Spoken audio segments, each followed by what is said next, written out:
চলতি বছরের এইচএসসি ও সমমান পরীক্ষার ফল প্রকাশ করা হয়েছে। দেশের সব সাধারণ, মাদ্রাসা ও কারিগরি শিক্ষা বোর্ড থেকে একসঙ্গে ফল প্রকাশ করা হয়েছে। এবার পাশের হার মাত্র 58.83%, অথচ 2024 সালে গড় পাশের হার ছিল 77.78%। 2023 সালে যা ছিল 78.64%।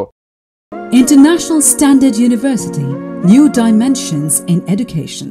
বৃহস্পতিবার সকাল 10টায় মাধ্যমিক ও উচ্চ মাধ্যমিক শিক্ষা বোর্ড ঢাকা, রাজশাহী, কুমিল্লা, যশোর, চট্টগ্রাম, বরিশাল, সিলেট, দিনাজপুর, ময়মনসিংহ, বাংলাদেশ মাদ্রাসা শিক্ষা বোর্ড এবং বাংলাদেশ কারিগরি শিক্ষা বোর্ড একযোগে নিজেদের মতো করে ফল প্রকাশ করেছে। এবছর 11টি শিক্ষা বোর্ডের অধীনে 12,51,111 শিক্ষার্থী এইচএসসি ও সমমান পরীক্ষায় অংশ নেওয়ার জন্য ফর্ম পূরণ করে। তাদের মধ্যে 6,18,015 জন ছাত্র এবং 6,33,096 জন ছাত্রী।